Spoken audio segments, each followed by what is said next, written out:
What's up guys? Welcome ulit dito sa Rolls TV Official.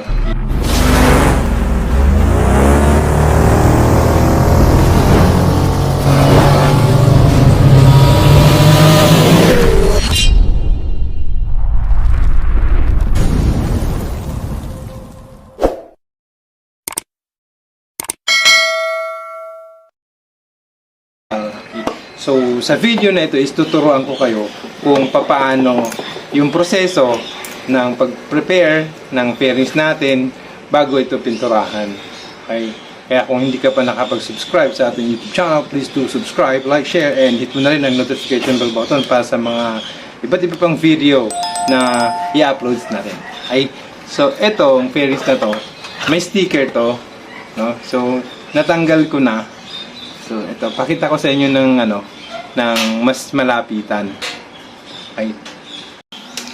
So, ito guys, nakikita nyo yung fairings na to. Meron tong sticker dito. So, tinanggal ko na yung sticker.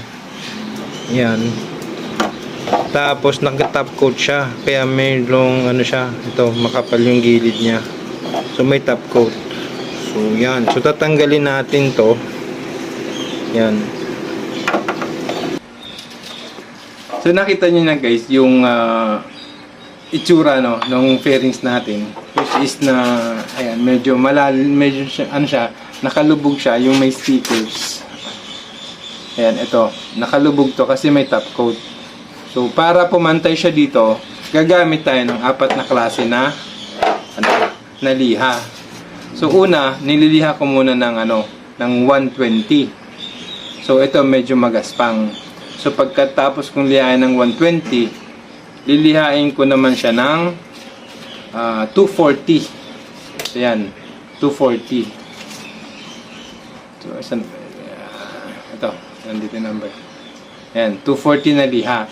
So, ito naman, mas ma-fine na siya ng konti dun sa, sa una. Ngayon, after ng 240, lilihain natin siya ng 400. Yan. So, ito. Hindi, 400.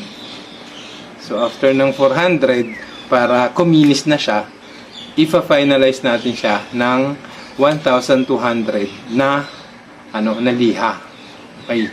So, yun lang yung sunod-sunod na proseso. So, pag hindi naman ganun kalalim, or wala siyang top coat, gusto nyo lang matanggal yung yung mga dikit o yung mga natirang dikit dun sa fairings, yung pagtanggal nyo nung yung pagtanggal nyo ng sticker,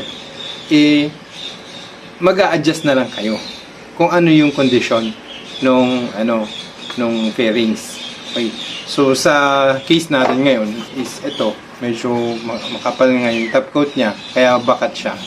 So, pag pininturahan natin yan, pangit. Kasi babakat yan dyan. So, yun. Gawin na natin. Isa sa pinaka matagal na proseso sa papaganda ng pintura ng mga fairings dito sa motor natin is yung pagliliha. Talagang tatakal ang pawis mo dito. Okay. So, it takes time. Tiyagaan talaga hanggang sa pumantay na siya. Hanggang kuminis na siya bago natin siya bugahan ng pintura. Sa proseso naman ng pagliliha, kailangan natin ng timba na may tubig. Yun. Ako gumagamit din ako ng spray hose.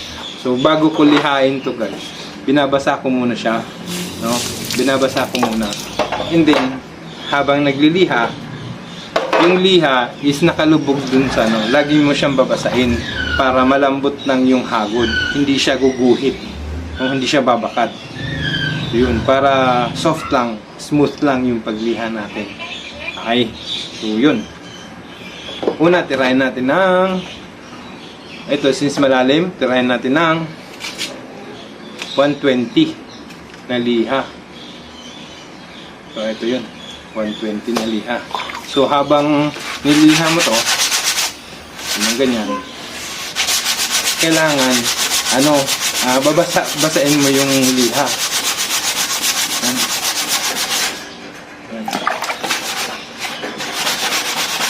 So hanggang sa matanggal yung hanggang sa matanggal yung dikit-dikit at medyo bumabaw na siya. Ito yung medyo nakakapagod pero tiyagaan lang. Satisfying naman siya. Pag makita mo na yung resulta ng pinagpawisan mo, yung maganda. So ito, ginagamit ko 120 kasi mas mabilis siya makapal, medyo rough siya. At saka mabilis siya makapagpatanggal nung dikit-dikit. At syempre, napapantay na rin.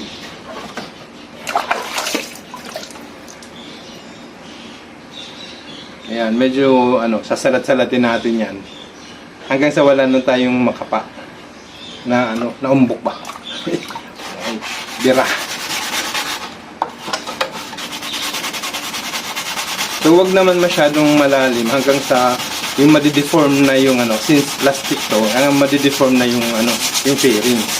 So iha lang tayo ng liha. Siyempre tansya-tansyahin mo, di ba? Pangit naman pag bako-bako.